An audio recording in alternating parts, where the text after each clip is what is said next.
ہر جگہ پر چوٹی کی چیز صبر ہے، آخری چیز جو بیان ہوتی ہے وہ صبر ہے۔ سورۃ العصر میں آخری بات وتواصوا بالصبر یا ایھا الذین آمنوا استعینوا بالصبر والصلاۃ، اے ایمان والو مدد حاصل کرو صبر سے اور نماز سے۔ ان اللہ مع الصابرین، اللہ تعالیٰ صبر کرنے والوں کے ساتھ ہے۔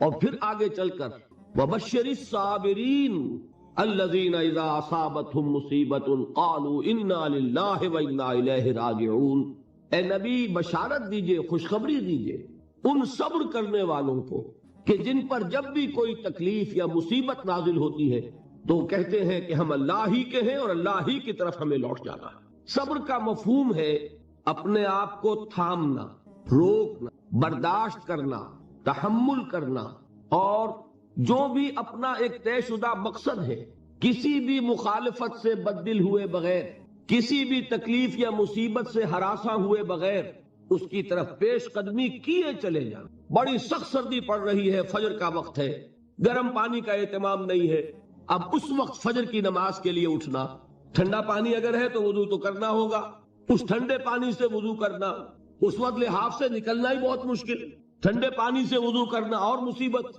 یہ جب تک انسان میں صبر کا مادہ نہ ہوگا ممکن ہی نہیں۔ اس کو کہیں کہ صبر علی الطاعہ، اطاعت پر صبر کر۔ ناگواری محسوس ہو رہی ہے لیکن اس ناگواری کو برداشت کرتے ہوئے انسان اللہ کے حکم کے اوپر جمع رہے، اللہ کے حکم پر عمل کرے، یہ کیا ہے؟ یہ صبر ہے۔ اگر یہ صبر نہیں ہے تو ظاہر بات ہے کہ انسان اللہ کے اس حکم پر عمل نہیں کر سکے۔ صبر کا مادہ نہیں ہوگا تو آپ کام نہیں کر سکیں گے۔ اور اسی کا ایک دوسرا رخ ہے، جب آپ دعوت حق کے لیے کھڑے ہوں گے پہلا قدم کیا آتا ہے؟ استہزاء، تمسخر، مذاق اڑانا، جس کی میں مثال اب دینا چاہتا ہوں محمد الرسول اللہ صلی اللہ علیہ وسلم کی شخصیت سے۔ دیکھیے ہم کیا اور ہماری بساط کیا، ہم کیا مبلغ ہوں گے، کیا داعی ہوں گے، ہمارے اپنے دامن پر داغ ہوتے ہیں، لیکن یہ کہ محمد الرسول اللہ کے دامن پر کوئی داغ تھا؟ ان کو تو سارے مکے والے الصادق الامین کہتے تھے، نہایت محبوب شخصیت تھے، ان کے لیے تو جا صادق جا الامین یہ الفاظ سننے میں آتے تھے، آنکھوں کا تارا۔ لیکن جب آپ نے دعوت اب شروع کی، اب قرآن مجید میں دیکھیے کسی نے کہا مجنون ہو گئے، دماغ خراب ہو گیا، پاگل ہو گئے، اجی شاعر ہیں، کچھ شعر جوڑ لیتے ہیں ہم پر دھوک جماتے ہیں۔ کسی نے کہا ساحر ہے، کچھ جادو سیکھ لیا، یہاں تک کہ ایسے بدبخت بھی پیدا ہوئے، قرآن میں ہے ساحر کذاب، سحر کرنے والا جادوگر نہایت جھوٹا۔ یہ الفاظ کہے جا رہے ہیں کس کی شان میں؟ محمد الرسول اللہ صلی اللہ علیہ وسلم۔ قرآن میں نقل کیا گیا یا ایھا الذی نزل علیہ الذکر انک لمجنون۔ کبھی آپ نے اس کا ترجمہ سوچا؟ اے وہ شخص، دیکھیے تصور کیجئے حضور جا رہے ہیں، تشریف لے جا رہے ہیں، کسی دعوت میں ہے، تبلیغ میں، یا ویسے ہی تشریف لے جا رہے ہیں، اور کوئی ایک دم گھٹا ہے لوگوں کا، ادھر سے فقرہ آتا ہے، تیر کی طرح لگتا ہے دل میں جا کر محمد کے صلی اللہ علیہ وسلم۔ اے وہ شخص جس کا یہ خیال ہے کہ اس پر کوئی ذکر نازل ہو رہا ہے، ہمارے خیال میں تو تمہارا دماغ خراب ہو گیا۔ یا ایھا الذی نزل علیہ الذکر انک لمجنون، کہا کہ نہیں کہا؟ اور یہ نہ سمجھیے کہ حضور صلی اللہ علیہ وسلم کے قلب مبارک کو تکلیف نہیں ہوتی تھی۔ میں قرآن سے ثابت کروں گا، میں کہیں کوئی کہانیاں بیان نہیں کرنا چاہتا۔ قرآن نے کہا ہے وَلَقَدْ نَعْلَمُ أَنَّكَ يَضِيقُ صَدْرُكَ بِمَا يَقُولُونَ، اے نبی ہمیں خوب معلوم ہے صلی اللہ علیہ وسلم کہ جو کچھ یہ لوگ کہہ رہے ہیں اس سے آپ کا سینہ بھجتا ہے، یہ جو گھٹن ہوتی ہے، صدمہ ہوتا ہے۔ أَنَّكَ يَضِيقُ صَدْرُكَ بِمَا يَقُولُونَ، ہمیں خوب معلوم ہے کہ جو کچھ یہ باتیں آپ کو سننی پڑ رہی ہیں، یہ کڑوی کسیلی باتیں، یہ جو فکرے چست ہو رہے ہیں، استہزاء ہو رہا ہے، تمسخر ہو رہا ہے۔ سورہ حجر میں ہے، ایک جگہ کھڑے ہوئے لوگ قرآن کا مذاق اڑا رہے ہیں، بھائی فلاں آیت تم لے جانا، فلاں آیت میری ہوگی، اس کے ٹکڑے کر رہے ہیں، اس کے ٹکڑے حصے بکھرے کر کے قیمہ بنا کر ان آیات کا تمسخر اڑا رہے ہیں۔ ایک جگہ قرآن مجید میں مذکور ہے کہ فرشتوں کا مذاق اڑ رہا ہے۔ بھائی یہ دیکھو محمد نے کہا ہے صلی اللہ علیہ وسلم کہ جہنم پر تو کل 19 فرشتے ہیں، علیہا 19 قرآن میں آیت نازل ہوئی۔ ایک پہلوان کہتا بھائی 10 کو تو میں سنبھال لوں گا، باقی 9 کا تم انتظار کر لو۔ یہ باتیں آ رہی ہیں حضور کے کانوں میں۔ کلام الہی کے ساتھ کیا سلوک ہو رہا ہے، مجھ پر کیا فکرے چست کیے جا رہے ہیں، مجھ پر جس طریقے سے استہزاء اور تمسخر کا رویہ اختیار کیا گیا ہے، دل بھج رہا ہے، دل میں صدمہ ہے۔ دیکھیے سورہ نون ہے، اور میرے نزدیک یہ دوسری وحی ہے جو حضور پر نازل ہوئی ہے، اس کی ابتدائی آیات نون والقلم وما یسطرون ما انت بنعمت ربک بمجنون وان لک لاجرا غیر ممنون وانک لعلی خلق عظیم فستبصر ویبصرون بأیکم المفتون ان ربک هو یعلم بمن ضل عن سبیلہ وهو اعلم بالمہتدین۔ نون قسم ہے قلم کی اور جو کچھ یہ لکھتے ہیں، اے نبی آپ اپنے رب کی نعمت سے مجنون نہیں ہے۔ یہ کیوں کہا جا رہا ہے؟ حضور کو جو صدمہ پہنچا ہے وہی نازل ہوئی ہے دل جوئی کے لیے، تسلی کے لیے۔ آپ کیوں برا منا رہے ہیں؟ اے نبی آپ کیوں صدمہ اور رنج اور اندوہ محسوس کر رہے ہیں؟ ان بدبختوں کے کہنے سے کوئی آپ مجنون ہو جائیں گے؟ مانتا بے نعمت ربک بمجنون وَإِنَّ لَكَ لَأَجْرًا غَيْرَ مَمْنُونَ، آپ کو جو یہ صبر کرنا پڑ رہا ہے، آپ کو جو یہ جھیلنا پڑ رہا ہے، اس کی وجہ سے آپ کو وہ اجر ملے گا جس کا سلسلہ کبھی منقطع نہیں ہوگا۔ وَإِنَّكَ لَعَلَىٰ خُلُقٍ عَظِيمٍ، اور اے نبی آپ تو خلق عظیم کے حامل ہیں۔ آپ کا اخلاق، آپ کا کردار، آپ کی سیرت، آپ کی شخصیت میں طہارت، نفاست، پاکیزگی، آج تک دنیا نے کوئی پاگل، کوئی مجنون ایسا بھی دیکھا؟ یہ ساری باتیں اللہ تعالیٰ حضور کی دلجوئی کے لیے فرما رہے ہیں۔ اس سے آپ اندازہ کیجئے کہ کتنا صدمہ ہوتا ہوگا۔ یہی ہے، اس ساری چیز کو جمع کیجئے تو یہ چیز کیا ہے؟ وَاصْبِرْ عَلَىٰ مَا يَقُولُونَ وَاهْجُرْهُمْ هَجْرًا جَمِيلًا، صبر کرو اے نبی، صبر کرو اے محمد صلی اللہ علیہ وسلم، جھیلو اور برداشت کرو اس پر جو یہ کہہ رہے ہیں۔ یریدون لیطفئوا نور اللہ بافواہہم، یہ چاہتے ہیں کہ اللہ کے نور کو اپنے منہ سے بجھا دے، پھونکے مار کے ہی بس۔ نور خدا ہے کفر کی حرکت پہ خندہ زن، پھونکوں سے یہ چراغ بجھایا نہ جائے گا۔ یریدون لیطفئوا نور اللہ بافواہہم واللہ متم نورہ ولو کرہ الکافرون، یہ چاہتے ہیں کہ اپنے منہ کی پھونکوں سے اللہ کے نور کو بجھا دے، حالانکہ اللہ تعالیٰ تو اپنے نور کا اتمام فرما کر رہے گا، خواہ ان کافروں کو کتنا ہی ناگوار ہو۔ اس کی ترجمانی ہے نور خدا ہے کفر کی حرکت پہ خندہ زن، پھونکوں سے یہ چراغ بجھایا نہ جائے گا۔ یہی وجہ ہے، دیکھیے مکی صورتوں میں خود نبی اکرم صلی اللہ علیہ وسلم کو اتنے مختلف پیرایوں میں صبر کا حکم دیا گیا۔ کچھ مثالیں میں دے چکا ہوں، وَلِرَبِّكَ فَاصْبِرْ، اسی طریقے سے وَاصْبِرْ كَمَا صَبَرَ أُولُو الْعَزْمِ مِنَ الرُّسُلِ، اے نبی صبر کیجئے جیسے کہ صبر کیا ہمارے اولو العزم رسولوں نے۔ وَاصْبِرْ وَمَا صَبْرُكَ إِلَّا بِاللَّهِ، اے نبی صبر کیجئے اور آپ کا صبر تو اللہ ہی کے سہارے ہے۔ وَاصْبِرْ لِحُكْمِ رَبِّكَ، یہ سورہ نون جس کی ابتدائی آیات میں نے آپ کو سنائی، نون والقلم وما یسطرون ما انت بنعمت ربک بمجنون، اس کا اختتام کیا ہوتا ہے؟ وَاصْبِرْ لِحُكْمِ رَبِّكَ وَلَا تَكُنْ كَصَاحِبِ الْحُوتِ إِذْ نَادَىٰ وَهُوَ مَكْظُومٌ، اے نبی صبر کیجئے اپنے رب کے فیصلے کا، انتظار کیجئے اور اس مچھلی والے کے مانند نہ ہو جائیے۔ مچھلی والا کون؟ حضرت یونس علیہ الصلوۃ والسلام۔ مچھلی والے نے اپنے دینی حمیت اور غیرت جو تھی اس کی وجہ سے اللہ کے حکم کا انتظار نہیں کیا، اپنی قوم کو چھوڑ کر چل دی۔ نبی کا، رسول کا یہ معاملہ ہوتا ہے، جیسے کہ آپ کو معلوم ہے کوئی افسر ہے کسی حکومت کا، وہ اپنی پلیس آف ڈیوٹی کو نہیں چھوڑ سکتا، he must stick to his place of duty. بڑے افسرز کے لیے تو یہ بہت بہت اہم بات ہے۔ تو اے رسول، جہاں آپ کو ہم نے تعینات کیا ہے آپ وہاں سے ہل نہیں سکتے کہ ذرا مخالفت ہوئی، لوگوں نے فکرے چست کیے اور آپ کہیں اور چل دیے، دفع ہوئے، یہ بات نہیں سننا چاہتے میں کسی اور کو سناؤں گا، ہو سکتا ہے نا؟ ہم تو کرتے ہیں نا یہ، اس لیے کہ ہمیں تو اللہ نے کہیں تعینات تو نہیں کیا نا۔ اگر ایک جگہ کے لوگ بات نہیں سنتے، چلو بھائی ہم کہیں اور جائیں گے، وہاں بات سنائیں گے۔ لیکن رسول کا معاملہ ہوتا ہے جو اس کی پلیس آف اپوائنٹمنٹ ہے، he can not leave this place without the express permission of اللہ سبحانہ و تعالی۔ آپ نے یہ سنا ہوگا، سیرت کی تقاریر میں پڑھا ہوگا کہ مدینے کی طرف ہجرت کی اجازت حضور نے تمام صحابہ کو دے دی، خود منتظر رہے جب تک کہ اللہ کی طرف سے اجازت نہیں آئی۔ حضرت ابوبکر پوچھتے رہتے تھے حضور اجازت آ گئی کہ نہیں؟ نہیں ابھی نہیں آئی۔ حضور اذن آ گیا؟ نہیں آیا، ابھی نہیں آیا۔ حبشہ کی طرف سب کو بھیج دیا، اجازت دے دی جو جانا چاہے چلا جائے۔ حضور کی صاحبزادی جو حضرت عثمان کے نکاح میں تھی وہ بھی ہجرت کر رہی، لیکن حضور تو نہیں گئے۔ رسول نہیں چھوڑ سکتا اپنی جگہ کو، یہاں تک کہ تمام تقریباً صحابہ چلے گئے، حضور رہ گئے، حضرت ابوبکر رہ گئے، حضرت علی رہ گئے، اور حضرت ابوبکر پوچھ رہے ہیں بار بار اجازت آئی یا نہیں؟ نہیں ابھی نہیں آئی۔ حضرت عائشہ نے واقعہ بیان کیا کہ ایک روز اچانک دوپہر کے وقت ہم نے دیکھا کہ حضور نے اپنے پورے جسم کو ڈھانپا ہوا ہے، چہرے کو بھی کپڑے میں ڈھانکا ہوا ہے اور تشریف لا رہے ہیں۔ یہ اس میں تعجب کی بات یہ کہ عرب میں آج بھی آپ کو معلوم ہے کہ یہ چیز جو ہے ان کی روایات کے خلاف ہے کہ دوپہر کے وقت کوئی کسی سے ملنے جائے۔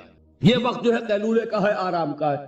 تو ٹھیک دوپہر کے وقت تشریف لائے حضور، آپ نے آ کے حضرت ابو بکر سے فرمایا کہ اجازت آ گئی ہے۔ حضرت ابو بکر نے بہت خوش ہو کر ایک بات کہی، حضور میں نے 2 اونٹنیاں تیار کی ہوئی ہیں۔ یعنی اب آپ وہ تو سوچتے تھے نا شاباش ملے گی کہ میں نے تیاری کی ہوئی ہے، میں نے 2 اونٹنیوں کو خوب کھلا پلا کے فربا کیا ہوا ہے، بڑی توانا ہے تاکہ ہم تیزی کے ساتھ سفر کر سکیں۔ حضور نے توقف کیا، فرمایا ہاں ٹھیک ہے، 1 اونٹنی میں استعمال کروں گا لیکن میں اس کی قیمت ادا کروں گا۔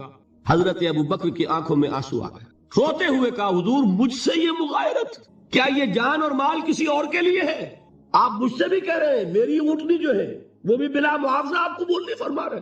یہ ہے محمد الرسول اللہ کی غیرت اور حمیت کا معنی۔ اب دیکھیے ایک بات عجیب ہے، یہ ربط اپنے ذہن میں رکھیے، اللہ تو صبر کی تلقین کر رہا ہے اپنے رسول کو، اور رسول یہی تلقین کر رہے ہیں اپنے صحابہ کو، صبر کرو، جھیلو، برداشت کرو، ہاتھ مت اٹھانا، کوئی جوابی کارروائی نہیں ہوگی، بلکہ اپنے اوپر جھیلو جو کچھ جھیلنا ہے، ڈٹے رہو، پیچھے مت ہٹنا، یہ صبر ہے، لیکن ہاتھ اٹھانے کی اجازت نہیں۔ چنانچہ اب ذرا چشم تصور سے دیکھیے، ابو جہل اس نے جو بدترین روش اختیار کی، وہ ایک خاندان تھا حضرت یاسر، ان کی اہلیہ حضرت سمیہ اور ان کے فرزند حضرت عمار رضی اللہ تعالی عنہم۔ یہ غلام نہیں تھے، حضرت سمیہ تو کنیز تھیں لیکن یاسر غلام نہیں تھے۔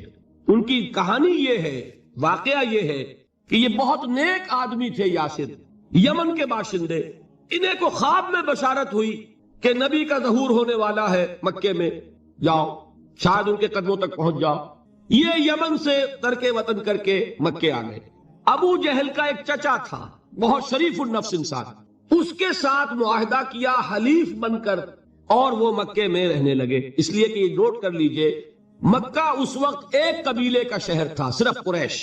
یا قرشی رہ سکتا تھا وہاں، یا قرشی کا حلیف، کہ اگر تو کسی قرشی نے آپ کو امان دی ہوئی ہے تو آپ رہ سکتے ہیں مکے میں، ورنہ نہیں۔ یا تیسرے قرشی کا غلام، غلام تو ملکیت ہی ہے اس کی، جیسے بھیڑ بکری ہے کسی قرشی کی، اسی طرح اس کے غلام ہے۔ یہ 3 کیٹیگریز تھی انسانوں کی مکے میں۔ اسی کو نوٹ کیجئے کہ جو بیچارے غلام تھے وہ سب سے زیادہ ستائے گئے، اس لیے کہ غلاموں کے تو حقوق ہی کوئی نہیں تھے۔ بلال غلام تھے، ابو فقی غلام تھے، زنیرہ ایک کنیز تھی، ان کو جو ماریں پڑی ہیں اس کا آپ کو معلوم ہے۔ حضرت بلال کے ساتھ جو کچھ امیہ ابن خلف نے کیا، کہ جس طریقے سے کہ حیوانوں کی لاشیں جو ہے کھینچ کر گھسیٹ کر لے جائی جاتی ہیں، ان کی گردن میں رسی ڈال کر گھسیٹتے، اسی طریقے سے حضرت بلال کے گردن میں رسی ڈال کر ٹھیک دوپہر کے وقت مکے کی سنگلاخ گلیوں کے اندر گھسیٹا جاتا، نیچے زمین جل رہی ہے توے کی طرح، اور ویسا بھی ہوتا تھا کہ چت لٹا دیا، اوپر سے وہ آگ مکے کا کہ سورج جو ہے ذرا نوٹ کیجئے، آگ برسا رہا، نیچے زمین توے کی طرح جل رہی ہے، اور ایک بھاری سل بھی لا کر جو ہے سر پر رکھ دی، چھاتی پر رکھ دی گئی ہے کہ آواز نہیں نکل رہی، جھاگ نکل رہے منہ سے، لیکن اس حال میں بھی احد احد احد، ایک ایک اللہ، قل هو اللہ احد، الفاظ نکل رہے۔ یہ ہے وہ صبر، صبر علی الابتلاء، صبر علی الایذاء۔ یہ ابتلاء اور ایذاء پر صبر ہے، جھیلو، برداشت کرو، اس توحید پر قائم رہو، محمد کی رسالت کے اقرار کرتے رہو صلی اللہ علیہ وسلم، لیکن ہاتھ نہیں اٹھانا۔ اب میں آپ کو بتا رہا تھا یہ تو غلام تھے، یہ جو تھے یاسر، یہ حلیف تھے، غلام تو نہیں تھے نا۔ البتہ وہ ابو جہل کے چچا کی کنیز تھی یہ سمیہ، انہوں نے اجازت لے کر ان سے نکاح کر لیا، یہ تو کنیز رہیں گی۔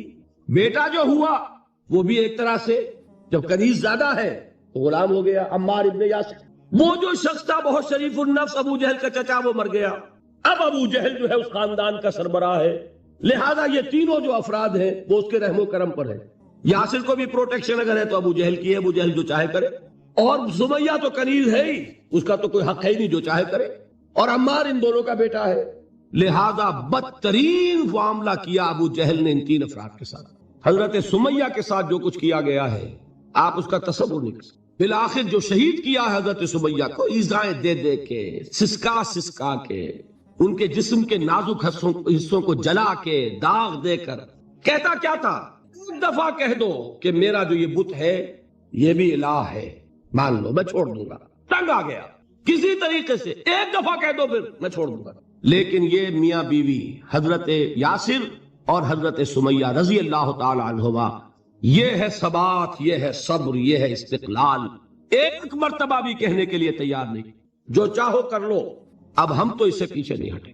تنگ آ کر اس نے حضرت سمیہ کی تو شرمگاہ میں برچھا مارا اور شہید کیا۔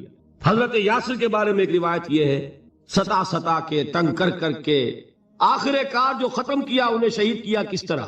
4 سانڈ اونٹ جوان، ان سے رسے باندھے، ایک رسے سے ایک بازو باندھا، دوسرے سے دوسرا بازو باندھا، تیسرے سے ایک ٹانگ باندھی، چوتھے سے دوسری ٹانگ باندھی، اور چاروں کو دوڑایا ہے کہ جسم کے پرخچے اٹھے۔ اس وقت سامنے سے حضور گزرتے تھے، جبکہ آل یاسر کے ساتھ یہ معاملہ ہو رہا ہے، کیا فرماتے تھے؟ اسمروا یا آل یاسر فإن موعدکم الجنہ، اے یاسر کے گھر والوں صبر کرو، جھیلو، اس لیے کہ تمہارے وعدے کی جگہ جنت ہے۔ اللہ تعالیٰ ادھر آنکھ بند ہوگی، ادھر جنت میں تمہارا داخلہ ہو جائے گا۔ یہ ہے تواصوا بالصبر والعصر ان الانسان لفی خسر۔ یہ تواصوا بالصبر پر کون عمل کر رہا ہے؟ محمد الرسول اللہ صلی اللہ علیہ وسلم۔ دے تو بھی محمد کی صداقت کی گواہی۔ یہ صداقت کی گواہی دیتے ہوئے انہوں نے اپنی جانیں دے دی۔ 4 سے لے کر 12 تک 8 برس، اس کو کہتے ہیں پرسیکیوشن، فزیکل پرسیکیوشن، تشدد، مار پیٹ، جلانا، دہتے ہوئے انگاروں پر لٹانا، فاقے رکھنا، بھوکے رکھنا، ان کو ڈال دی گئی زنجیریں، گھروں میں بند کر دیا گیا نوجوانوں کو۔ حضرت عثمان کو چچا نے ان کے ایک چٹائی کے اندر لپیٹا اور دھونی دے دی، دم گھٹ رہا ہے، جان نکل رہی۔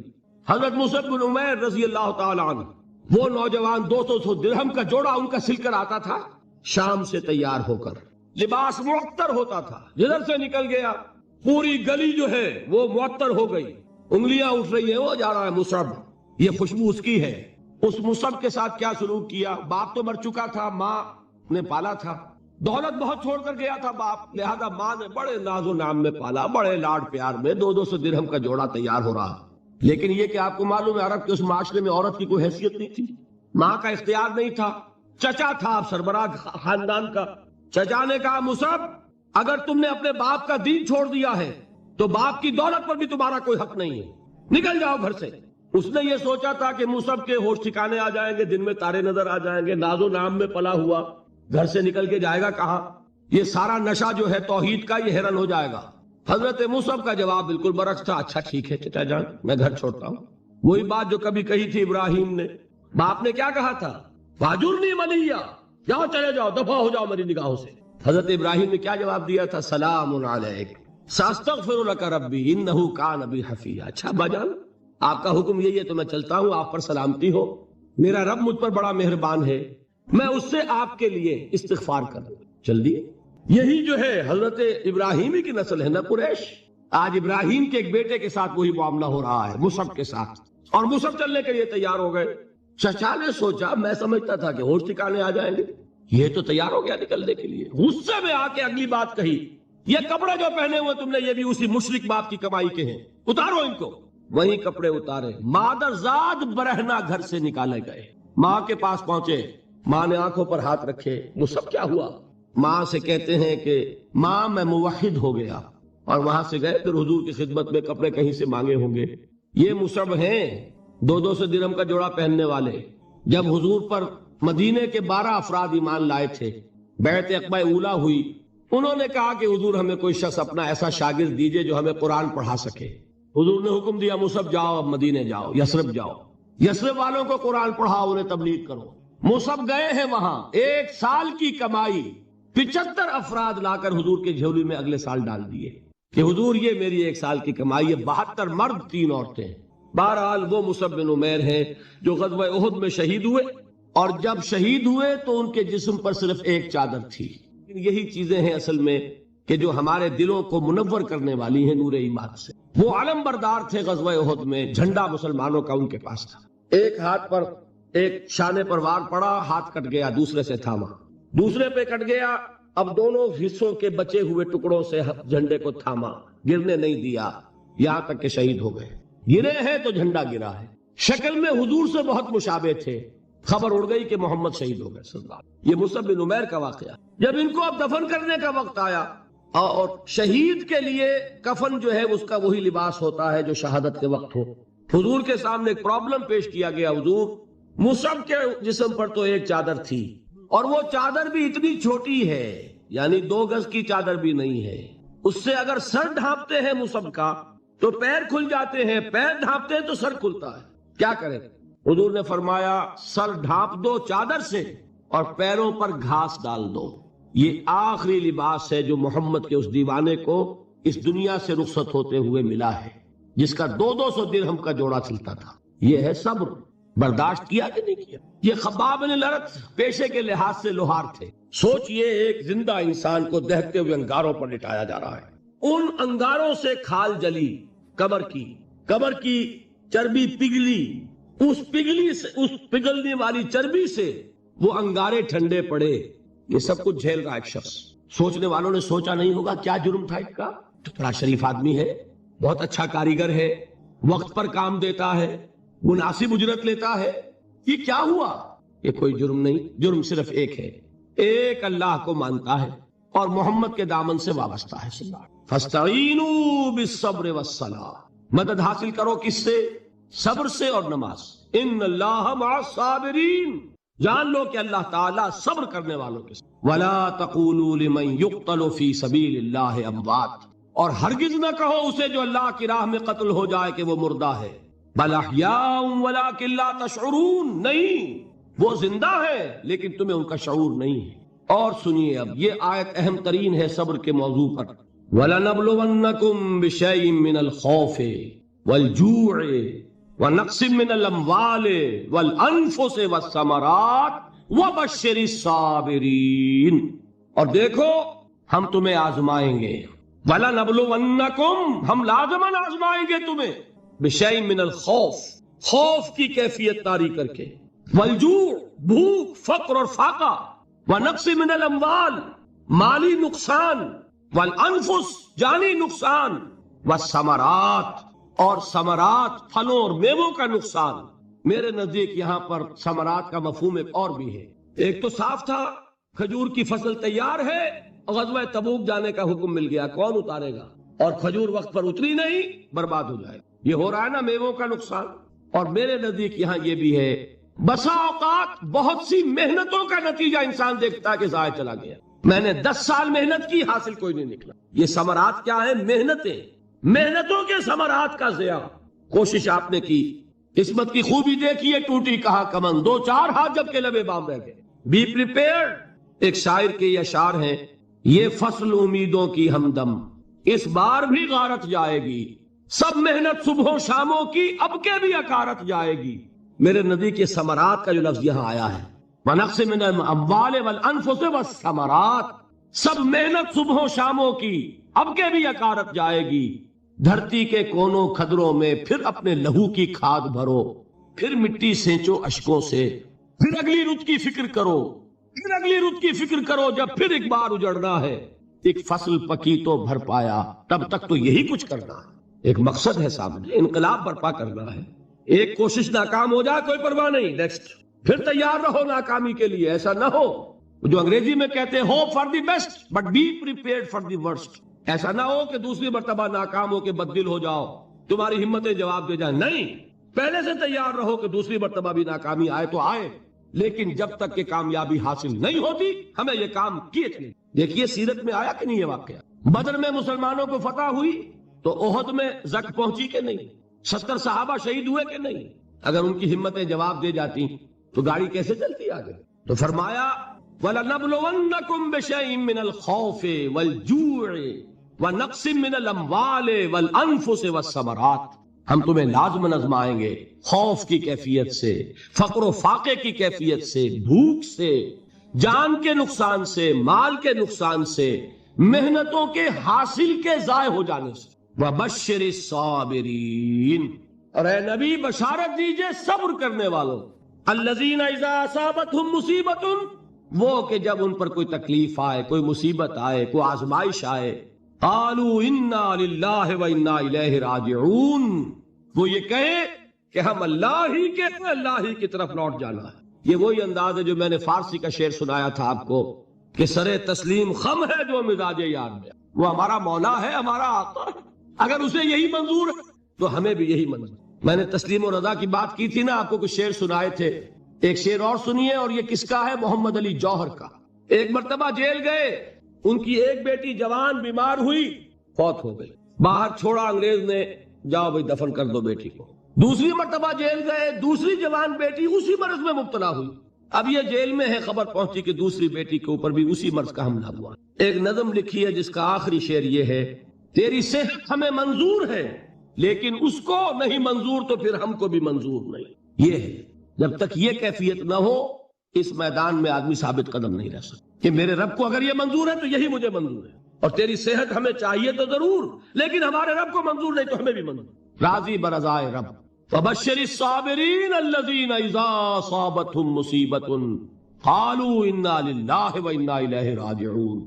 نہ شود نصیب دشمن کے شود ہلاک تیغت، سر دوستہ سلامت کے تو خنجر آسمان۔ اولئک علیہم صلوات من ربہم ورحمہ، یہی ہے وہ لوگ جن پر ان کے رب کی طرف سے عنایتیں ہیں اور رحمتیں ہیں۔